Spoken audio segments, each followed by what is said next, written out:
Hey guys, welcome back. Monday Morning Briefing, episode number 102, and it's Tuesday, October the 24th, 2023. As you can see, we've got a little bit different backdrop here of where we're shooting this video today. This will probably be this way, however long going forward till I decide to move the whole shop around again, because that's exactly what we did on Sunday. If you follow us on Instagram, you saw that I'd shared a couple pictures. We had cleaned off this long bench that's along this wall over here in the shop that we usually did all of our paint work in the videos. Our antiquing was done on that bench.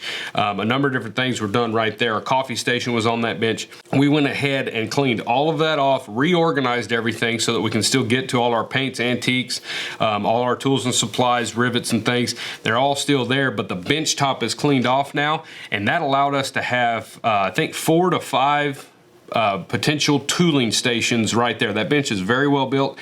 It's very stout, and so it's going to be a really nice spot to for people to come when we do a tooling class. I've got plenty of room for people to sit and tool. It's got good lighting there, as well as I've got another tooling bench here. So I say all that to say that's what we're trying to work on, as what we've been working on here in the shop, is getting this shop kind of situated, one, for getting ready for our Black Friday sale event that's going to be coming up the end of November. Also to get the shop ready so that we can kind of try some stuff in here over the fall, and hopefully everything works out good, work out some bugs for our workshop schedule for 2024. We are going to work on having, even if it's just a small schedule, we will have some workshops here in our facility here in Moulton, Texas. And so if you're interested in coming to a workshop, we will be offering those next year. Be sure to go to dgsaddlery.com and sign up for the Leathercraft newsletter if you haven't already, because that's where we'll send that workshop schedule out first. And once the classes fill up, they fill up. And so we want to be sure that you get access to those. If you're interested in coming here for a workshop, work on a project, we might build something, we might just have some tooling classes. We may even potentially offer some half-day or full-day private tooling classes for those that are interested in doing that. But we worked on that all day Sunday. I'll show you some of the shop and some of what we did, give you a little tour right quick in this Monday briefing.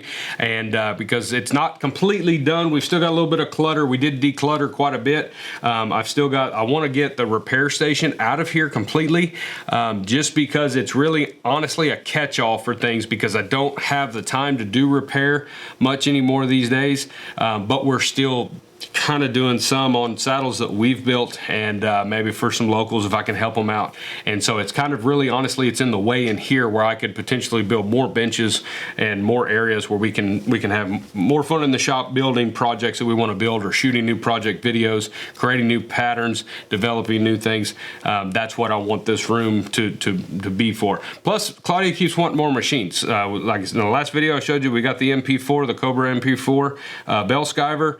We've got a couple sewing machines that we want to add to the mix here, so that when you come for a workshop, we've got the machines that we need. We're not having to only rely on the Class 4 or the 100-mile-an-hour Singer clutch motor machine, which Claudia really does not like. But that's one of my favorite little machines, but she hates that machine. And so we're trying to work on getting some of those, and each machine requires a certain amount of square footage for you to be able to use that machine. So that's what we're kind of working on. But I'll give you a little tour here in a minute, and I'll kind of show you where we're at today on it. We had to get back to work yesterday. Claudia packaged a bunch of orders.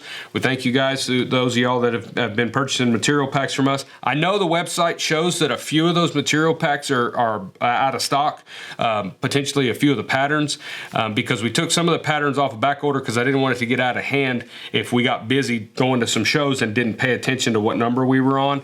And so we do have an order in to gather up a bunch more refills for the pattern pack. So if we are out of one or two, just hang tight. We will get those restocked as soon as we get them. We'll probably get some next week and restock some of those that we're out of. But as far as the material packs, we're probably not out of stock on the ones that say they're out of stock. A lot of that was I cut a ton of stuff when we went to Wichita Falls, and I didn't update it on the website. We took it with us because I didn't want to be selling at the booth and selling on the website and run out, right? So once we got back, we need to take our inventory. We've kind of just been kind of running crazy in here since we got back, but take inventory and update the website. So we will try to do that today and get those updated. One being the premium belt material packs. I'm almost positive I have a good amount of those that I can put on the website. I just need to make sure that she's got what she needs to ship out from orders yesterday and the day before.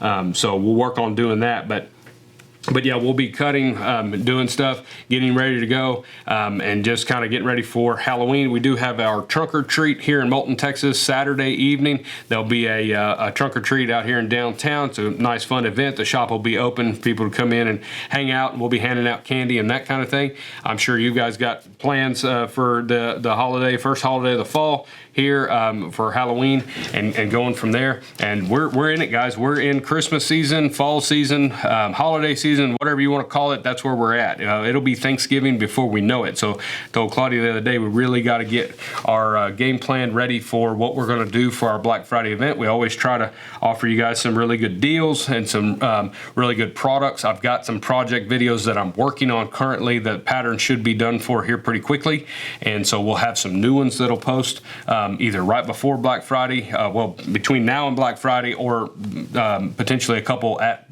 that weekend like we did last year. I think a crossbody fanny pack and something else we dropped that weekend. And so we'll definitely be trying to do that as well. And yeah, and then it'll be Christmas. So the end of the year is moving fast. October has kind of flown by, and we're getting excited, getting ready to enjoy the rest of the year and get some cooler weather. We had really nice, cool weather last week. I think when we did the Monday video, I was actually wearing a jacket or something. It was actually really cool. It was really nice. But we're back up to the 90s. It's back to being hot again, which is not uncommon for South Texas. So hopefully coming up, we'll be getting some more cooler fronts coming through and give us that fall weather feel down here, because it's definitely starting to feel hot again. And but we are catching a little bit of rain, which is a good thing. One other thing too, we are going to, I mentioned it last week on the Monday video, but we are definitely going to be going to the Prescott show that the Leather Crafters and Saddlers Journal puts on in Arizona. We'll be going to that show. Be sure to check out their website. I'll put a link down in the description. You can check their website out and all the details about that show and dates and things like that. I think it's towards the end of February, and we will be teaching classes there. I'm going to be teaching 3 days worth of classes there as of right now. I've got to finalize a couple things with Cheryl with that show, but we will be teaching classes. We will have our booth there, and so we're excited. We're excited to check out that show. So that'll give us, we'll be at Prescott, Sheridan, Wyoming. We'll go to Waco, Texas, of course, and that's all three of the Leather Crafters and Saddlers leather conventions or leather shows. We'll be at all three of those teaching classes and having a booth, and we'll also be back at Wichita Falls, Texas for next year's Boot and Saddle Makers Roundup. If you haven't ever been to that one, we talked about it last week. It's a good one. Put it on your list if you can. And of course, Cheryl and their show is always good to go to, and especially if you can go early during the week and take at least one class or take a couple of classes. I met people there that take classes the entire week, and the show is just kind of icing on the cake. You know, they go there mainly for the workshops and for the classes and for the opportunity to be able to tool or work on a project or learn some saddle making skills or learn about your machines from those fabulous instructors that teach at that show. So there's a ton of workshops offered at these things, and so like I said, you can certainly get on their website and go through and kind of check those out. So if you're new to leathercraft or you've been in leathercraft for a while but never been to a leather show, I highly recommend it. It's a lot of fun.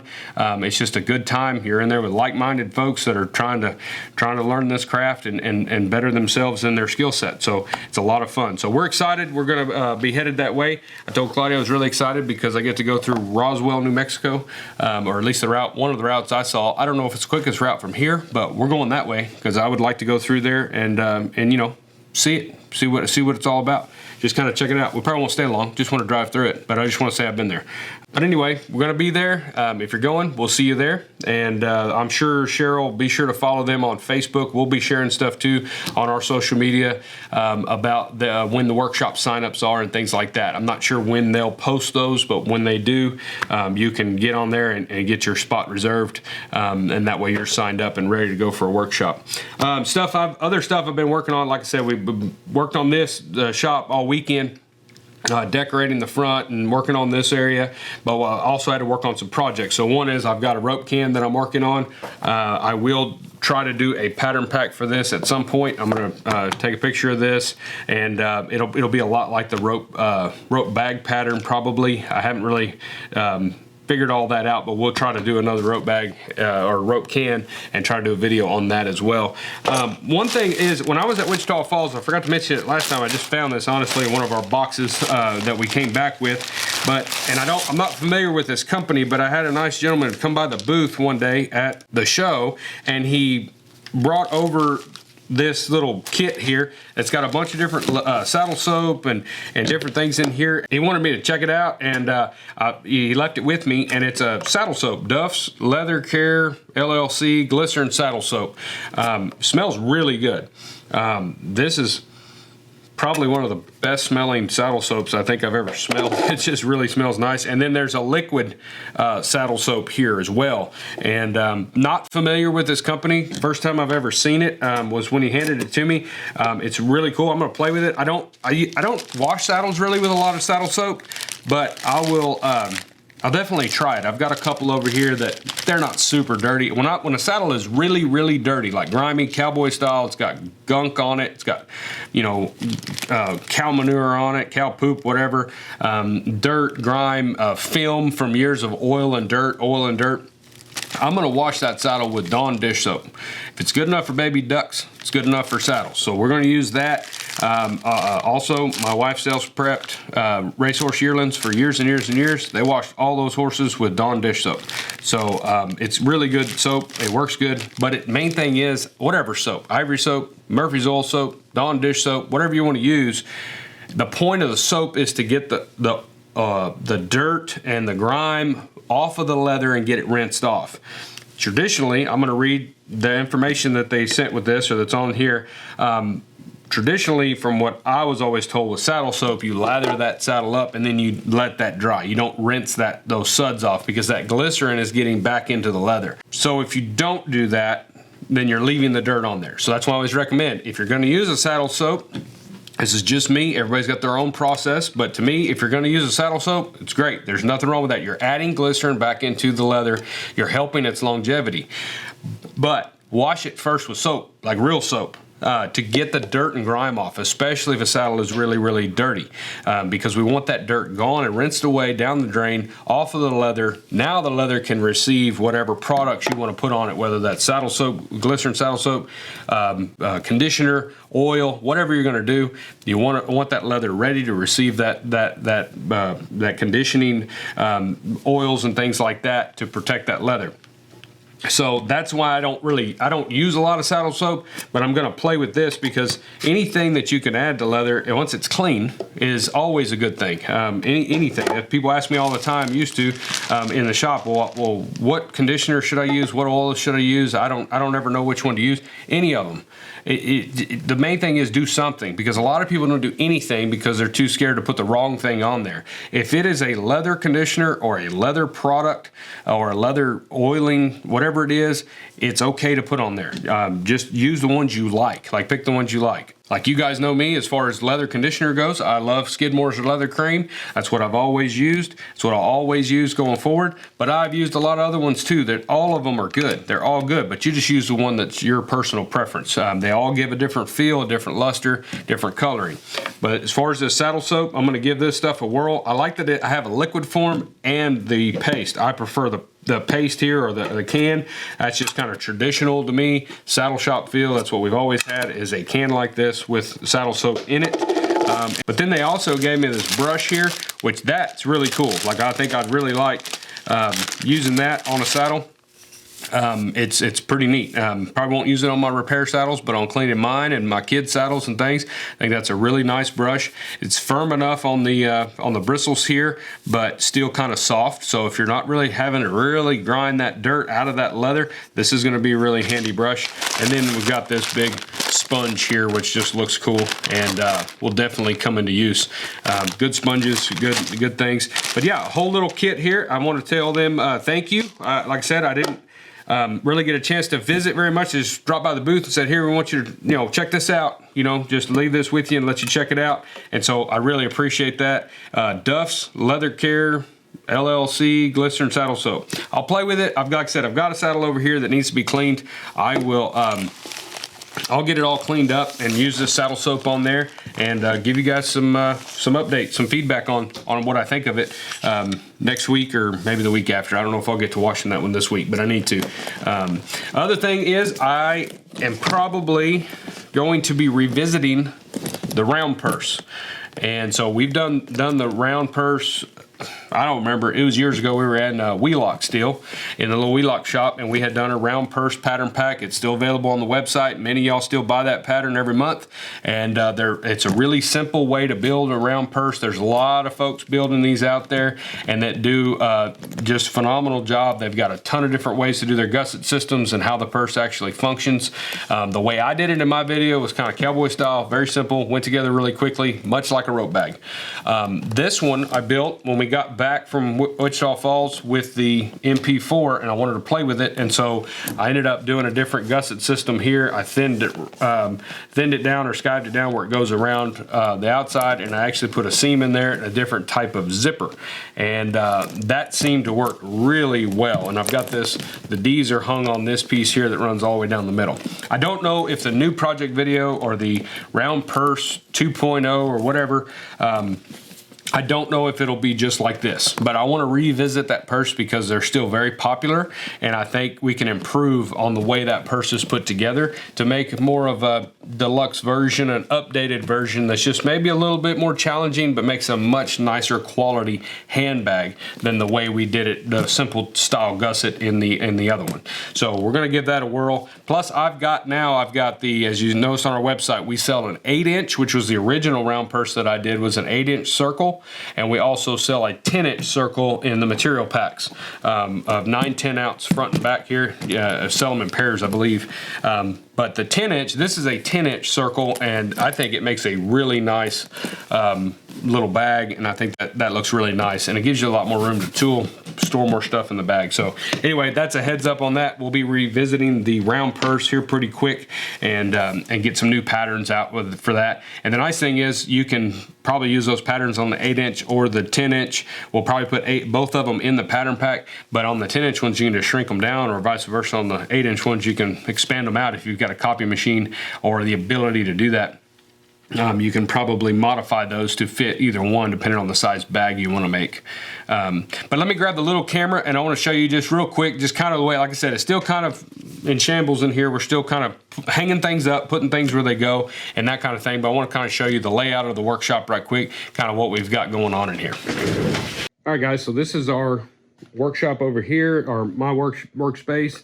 As you can see, I hung our shelf that was above my tooling bench. I hung it up here, and it's got that light under there, so that offers some light there on that bench. So far, so good. Not sure if I'll keep it all that way, just because that light is a little blaring in your eyes a little bit, but I've kind of gotten used to it. We'll just have to try it. I've got my other light up there that's hanging there, which I can extend that out over a saddle if I'm working on a saddle or anything and need some more light.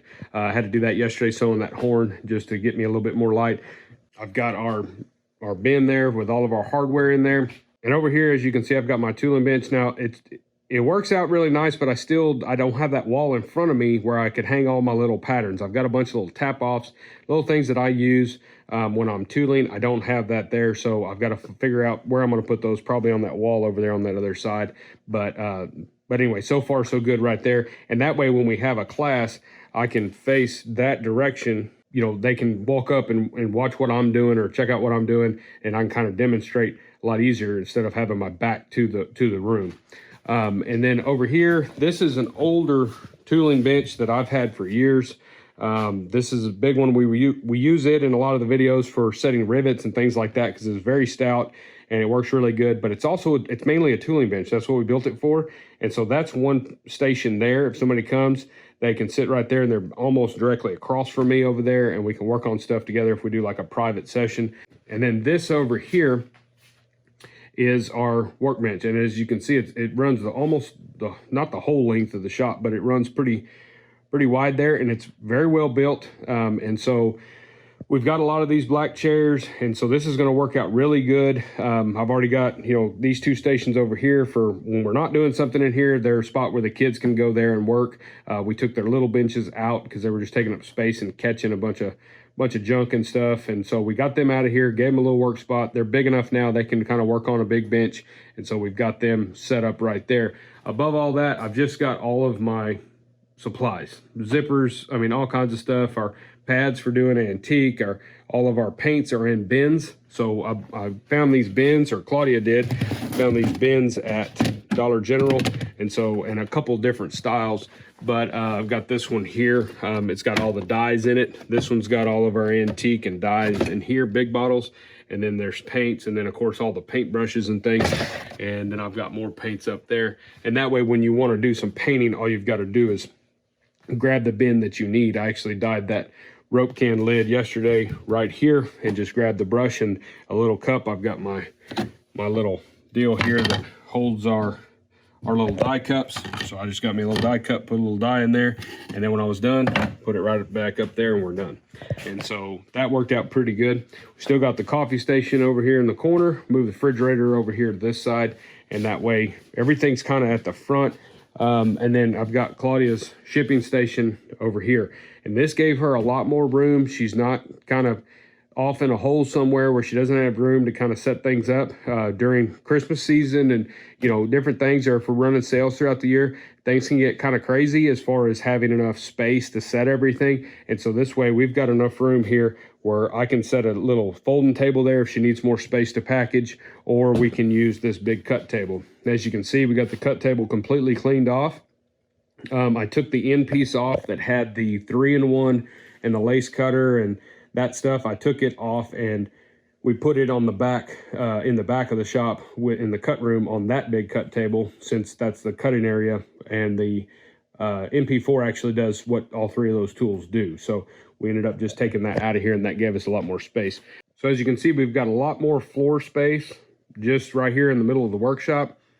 And so what I'm going to do is, I've got a carpenter friend that is going to build us, he's come by today to look at it and do stuff. He's going to build us two 4x4 tables on casters that we can then push together. If we need another 4x8 table like this one, we can push those together and do that. Or if we're having a class, we can separate those to where, if people need their own little table for fabbing stuff out, then we can do that and they can roll around. If those work out pretty good, we'll put this table here in the back so I have another sorting table for the cut room, and then we'll do two more of those 4x4 tables, and those will go in here. So we'll still end up with two 4x8 fab tables that can then be broken up into 4 separate little tables if we need to. And I think that's going to work out really well, especially if they're on casters. Casters just make things really, really nice whenever you need to rearrange your shop or move stuff around, especially these machines. I've gotten really spoiled with Leather Machine Co.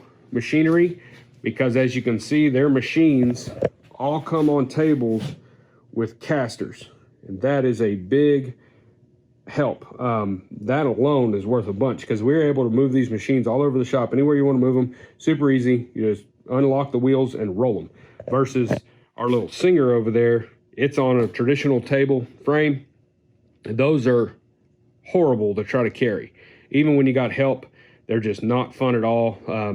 And they don't really slide really well without making a screaming, bloodthirsty sound that is almost impossible to handle. And so I really, really prefer things on casters. And so that's what we're going to do is in the future, is all benches will be on casters. As we replace benches and build new benches, we will put them on casters so that we can move them around if we need to reorganize the shop. As you can see over here, we still got the repair station. It is what it is. It's got to stay for now. So we will make use of it until we can figure out something else to do. But for now, it's going to work. And it's not taking up that much space, but that space along that wall would be much better suited for some machines that can all be up against that wall. We can all have access to them if we're doing a workshop, and nobody's tripping over each other trying to get to them. So, but anyway, that's the layout. If you've been here before, that's completely different than the way it was. I think it's going to work out a lot better. Who knows? I move my shop around about every 2 years, 3 years, get fed up with the way it is, and we end up changing stuff up. So that's what we did this weekend. All right, guys, so that's what we did. That's the kind of changes we made in the shop. I like it. I really like it right now. Like I said, I think a lot of times moving a shop around, the main thing that you get out of that is the decluttering opportunity, because you end up moving a bench and finding stuff under there, junk under there, trash under there, things that I haven't touched. This box of scrap leather here that's almost now dried out and, you know, stiff and stained from the lights or whatever. And it's like, I haven't touched this in 2 years, been here. I'm gonna chunk it. And you finally can let go and throw stuff away, and it gets rid of a lot of the just rubbish that's in the shop. And so we made a lot of progress this weekend. Really happy with it, and so we're ready to go. Like I said, we're going to try this out through the fall, make sure that it works for you know, our production as far as for content, as well as things that we're building for inventory and things like that. And then come 2024, we will post our workshop schedule. And you know, like I said, it might be small. We may only do 4 or 5 workshops throughout the year. I don't know yet. We'll just kind of have to see how they go. We'll probably post a few for the spring, see how they go. If they work out well, we may add some more through the summer in between shows, and just kind of go from there. But it's going to be fun. If you've been wanting to come down here and you know, take a class or take a workshop, that's coming next year. So be ready for that, and we'll definitely keep you posted, keep you updated on everything that's going on. Be sure to go to dgsaddlery.com, sign up for the Leathercraft newsletter. And again, if you've been needing some material packs that say sold out on the website, I suspect that will change today. We will do some inventory, get that updated, and I'm going to get back to cutting, because now that we're pretty well on the roll in here, pretty good, now I need to go work in there, because I've got kind of a mess back there to just straighten up, and a lot of leather to cut up, and to and the material packs, and get those on the website, and make ready for our next shipment that will be coming soon in preparation for November. So anyway, I appreciate you guys, and we'll see you guys next week in the Monday morning briefing.